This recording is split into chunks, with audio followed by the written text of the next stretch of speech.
Senhoras e senhores, daqui a pouquinho nós vamos fazer uma oração. Estamos findando o ano. Que bom que você não está na empolgação, você está na fé. E eu creio que o Senhor lhe há de honrar a sua fé, para que em tempo ou fora do tempo você possa prosperar, você possa avançar, você possa tomar posse de vitória. Essa é a direção que o Senhor tem nos dado para a tua vida, para a tua casa e para a sua família, ok? Senhoras e senhores, nós temos alguns exemplos a seguir e outros exemplos a não seguir. A Bíblia, ela não nos esconde os erros daqueles que foram usados por Deus, como também ela não esconde os acertos daqueles que foram usados por Deus. Isso é a prova viva que Deus não manipula ninguém. Deus, ele direciona, ele nos mostra o caminho e caberá ao ser humano escolher o caminho ou não. Existem pessoas que já escolheram o caminho e querem colheitas extraordinárias, escolheram o caminho da preguiça, escolheram o caminho da murmuração, escolheram o caminho da derrota, escolheram o caminho de apontar para os outros e sempre tentar encontrar um caroço de feijão no dente do vizinho, ao invés de falar, olha, vem cá, vamos aqui comigo no banheiro, dar uma organizada no seu dente. Então é muito comum nós observarmos pessoas que agem exatamente dessa forma. Ao invés de incentivarem, colocam outras pessoas para baixo. Que você não seja assim. E se porventura há um pouco dessa centeia maligna em você, e o reconhecimento está aí para isso, que de fato e verdade você possa dobrar os teus joelhos, pedir perdão a Deus e falar, Senhor, que em mim não haja o espírito de Caim, da inveja, o espírito de Nimrod, que é o espírito de querer se tornar maior do que todo mundo e maior do que Deus.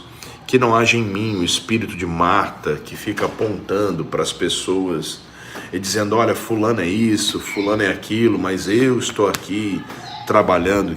Que não haja em mim o espírito de Elias, Senhor, todos te abandonaram, mas só eu não te abandonei perante as ameaças de Jezabel e Acabe. E aí Deus vai responder, ainda há 7.000 que não se dobraram perante Jezabel e Acabe. Você precisa entender que você não é a última bolacha do pacote e que Deus pode usar qualquer pessoa além de você.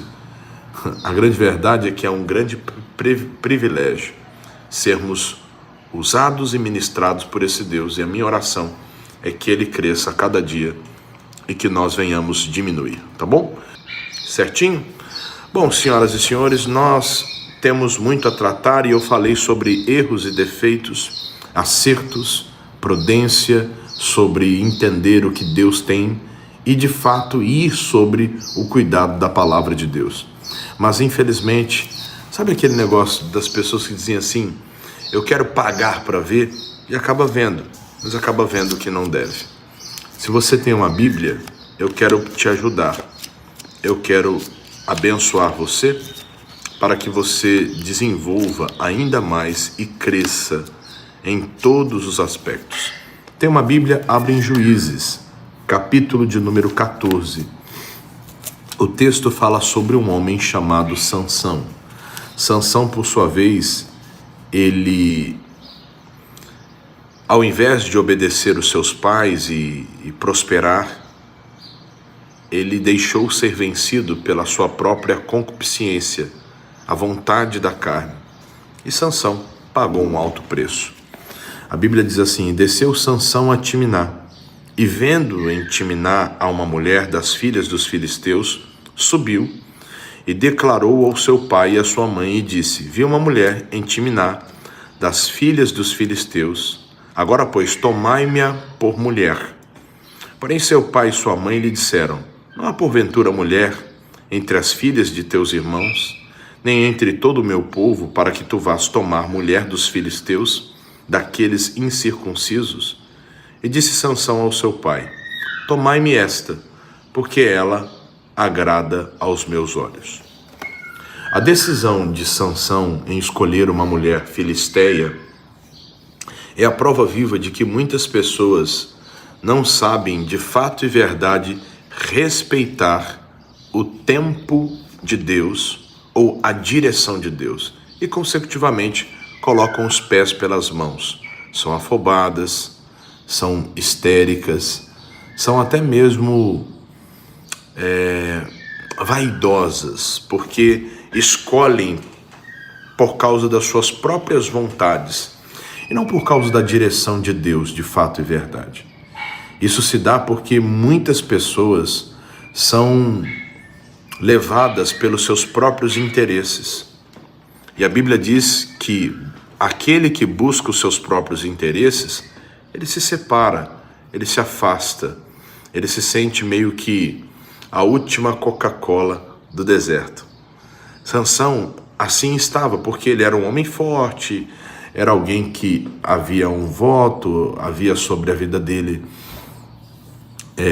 a escolha do nazirado, e ele se sentiu muito mais superior do que todos aqueles que estavam próximos dele. Sabe que isso me faz lembrar, senhoras e senhores, que muitas pessoas, por sua vez, elas agem exatamente como Sansão agiu.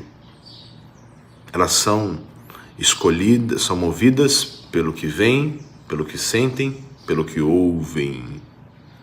Elas não são movidas pela direção da palavra de Deus. E toda pessoa que não é movida pela direção da palavra, ela corre um sério risco e ela vai pagar um alto preço, a curto, médio e longo prazo. Sansão, assim, pagou para ver.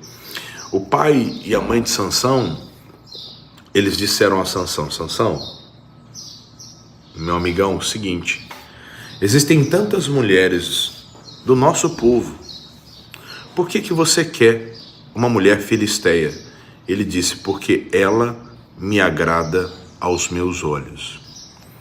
Sabe aquela pessoa que escolhe pela aparência? Ela olha uma embalagem e diz: o produto é bonito. Apesar de muitas embalagens, de fato e verdade, fazerem jus ao produto que há dentro delas. Mas na maioria das vezes não, é só embalagem. E o que eu quero que você entenda hoje é simples. Não se deixe ser vencido pelaquilo que você vê, porque nem tudo que reluz é ouro. Às vezes o que você está vendo pode estar mexendo com quem você é. Você está deixando de ser uma mulher virtuosa, você está deixando de ser uma mulher pura, um homem puro. Você está começando a deixar com que a sensualidade entre dentro de você. Você está começando a olhar para outras pessoas com um olhar de desejo, como um objeto, como aquele homem que foi curado, mas o Senhor, quando o tirou da aldeia, disse: agora, o que você vê? Ele disse: eu vejo os homens, mas vejo como árvores que andam. Ou seja, não era um olhar padrão de um ser humano. A forma dele enxergar estava meio que contaminada. Então, tome muito cuidado para que você não seja enganado pela miragem. É a história do marinheiro que está há meses embarcado, quando ele pula na água, pensando que é uma sereia, um tubarão com 132 dentes para o destruir. Tome cuidado com essa conversa alheia. O missionário conta uma história de um empresário que ele se encantou com a secretária dele. E, por sua vez, ele achava principalmente o nariz daquela secretária perfeito. Ele olhava e dizia: mas que nariz perfeito, nossa, que perfeição, esculpido pelas mãos de Deus. Consecutivamente, ele já não olhava mais para sua esposa com um olhar de afetividade, um olhar de amor, um olhar de marido. Porque a casa dividida, ela não subsiste. Não tem como. Não tem como você servir a Deus e servir a Mamon. Não tem como você amar a sua esposa e amar outra mulher fora de casa. A casa dividida, ela não subsiste. Não. Na ocasião, senhoras e senhores, ele ouviu uma direção, uma palavra, e os olhos dele foram abertos acerca do amor pela sua esposa. Ele recobrou os seus votos, pediu perdão a Deus, e quando novamente foi olhar para a secretária, ele já estava com o olhar desenfeitiçado. E aí ele começou a olhar e falar: rapaz, e não é que o nariz dela é torto? Observe o que um olhar enfeitiçado, contaminado, provoca dentro da mente do ser humano. Nada contra o nariz ser torto ou o nariz ser... Qual é o termo que se usa hoje? Ou o nariz ser harmonizado. Nada contra. A questão aqui é o que havia dentro da cabeça dele. E aí eu vou mais além. Uma vez uma pessoa disse assim: pastor, eu não vou na praia para não pecar. Porque se eu for na praia, eu vou pecar, porque eu vou olhar para onde não devo. E aí eu levei essa pessoa a uma reflexão. Porque a Bíblia diz que se os teus olhos forem bons, todo o teu corpo terá luz. Existem várias formas que você pode agir para evitar a concupiscência dos olhos, né? Tem gente que é radical ao extremo de falar: eu não vou à praia porque eu não vou pecar. Só que tem gente que, independente para onde vá, com o celular na mão, a pessoa peca. Tem gente que não vai à praia, mas às vezes até dentro de uma igreja, a pessoa olha para uma irmã, para um irmão, com outro olhar. Então, é importante você entender que existem ambientes que não são propícios para uma pessoa que está buscando a Deus. Então, é bem provável que um cristão maduro, quando vá à praia, ele vá um pouquinho mais distante, mas mesmo num local cheio de pessoas, se você está focado aí para tomar um banho, fazer um exercício físico, desfrutar com a tua família, desfrutar com os teus filhos, com o seu marido, com a sua esposa, está ali você e sua casa. Se alguém está ali bagunçando, o problema é dele. Como a turma diz assim: ei pastor, é pecado usar sunga? Eu digo: olha, a sunga, a única diferença para a cueca é o material. E aí eu pergunto: tu sairia de cueca na rua? Aí a galera diz: pô pastor, é claro que não, eu ficaria envergonhado. Eu falei: então, a única diferença da sunga para a cueca é o material. Então é conveniente ao cristão usar um short, né, para não ficar marcando o seu corpo e assim expondo as suas vergonhas. Então existe um negócio que os antigos diziam que é o chamado simancol, né?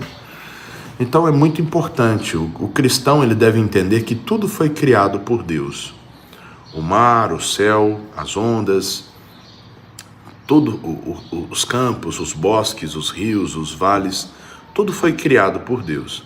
Agora, o dedo podre do inferno, ele sempre vai tentar estar em qualquer lugar. A exemplo, o missionário usa a televisão para pregar. Agora existem emissoras de televisão que criaram reality shows para que as pessoas fiquem lá dentro, bêbadas e fazendo orgias e bagunçando. Então assim, tem gente que usa a internet para o bem, como aqui estamos. Em contrapartida, tem gente que usa a internet para o mal, para dar calote nas pessoas, para tomar contas das pessoas, para enganar, para extorquir, como o famoso golpista do Tinder, né? Que ele, de alguma certa forma, usava sua habilidade de persuasão para tomar tudo que as moças que se relacionavam com ele tinham. Dar o famoso golpe do baú. O que eu quero que você entenda hoje é simples. Se você andar sobre os cuidados de Deus, o próprio Deus vai abrir os teus olhos em meio a tantas situações que você deve viver. Agora, o cristão, ele não deve ter medo. Medo de se posicionar, medo de orar, medo de confiar em Deus em meio às suas lutas, medo de dizer não para o pecado. Eu fico constrangido, pastor, para com o pecado. Eu fico meio que com medo, sabe? Finalzinho do ano agora, eu sempre digo, a galera acomoda na fé. Você vai ver que em janeiro, principalmente se tratando de live, vira o ano, a galera vem, não, agora eu quero Deus, agora eu quero Jesus. A turma sai, bebe, vive e aí depois quer Jesus. A minha oração é que você não seja assim, porque eu não estou aqui apenas para liberar, com todo respeito a quem é dirigido por Deus e age assim, mas não é esse o meu chamado, simplesmente para liberar apenas bênçãos sobre a tua vida. Eu estou aqui para exortar você e eu tenho para mim que você é uma ovelha online. Então eu não poupo palavras como se eu não estivesse no templo, no altar. O que eu prego aqui é o que eu prego no templo e ponto final. E isso é importante, porque eu acredito que você não está em busca de massagem de ego. Eu creio que você está em busca da verdade. Por isso, senhoras e senhores, para terminarmos a nossa oração, o que eu digo a você é simples. O caminho é estreito, a palavra é que nos conduz, você não vai conseguir agradar todo mundo. E falando em consideração, deixa eu só te contar esse testemunho, que vai ser importante para você entender que você deve guardar a palavra de Deus em todo o tempo, principalmente nessas épocas de final do ano, onde muita gente escorrega. Um rapaz foi fazer uma comemoraçãozinha na casa dele, e depois que ele se converteu, os parentes alegaram o seguinte: fulano, eu não vou mais na sua casa,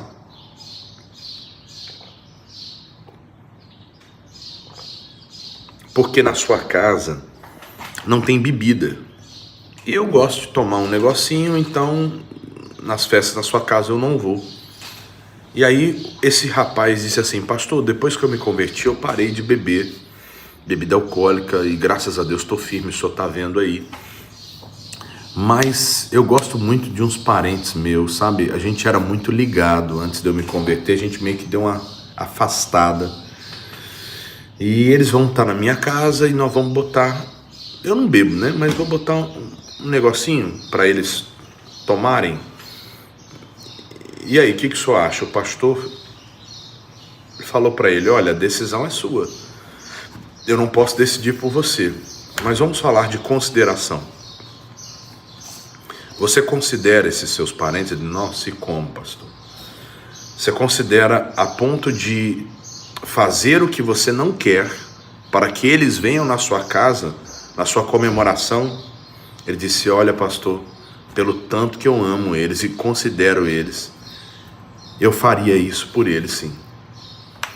Tá, e você, nesse período que você se converteu, você já foi em comemoração na casa deles? Pastor, já fui muitas vezes.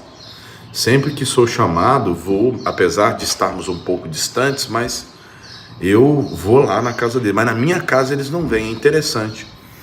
Aí o pastor disse: eles consideram você mesmo? Ele falou: pastor, o que eles mais dizem, que me consideram.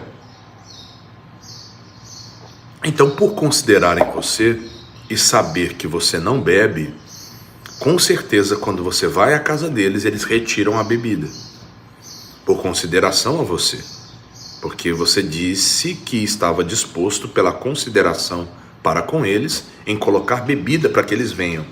Então, quando você vai, sabendo que você não bebe, eles não colocam bebida alcoólica na casa deles por consideração a você.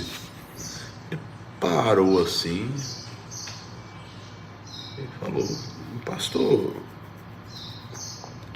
não tem esse negócio não. Não tem não. Mas eles não te consideram a ponto de gostarem muito de você? Então, já que você não bebe, então eles não botam bebida alcoólica quando você vai. Aí o homem parou e disse: esse povo não me considera nada, pastor, eu não vou botar bebida na minha casa não, e não sei o que, tal. E o pastor falou: calma, irmão, calma, eu só te levei a pensar, a refletir. E tratando-se de consideração, senhoras e senhores, o princípio é o mesmo. A consideração que vem daqui para lá tem que vir de lá para cá também. Porque aprenda isso, quando você se afasta deste mundo,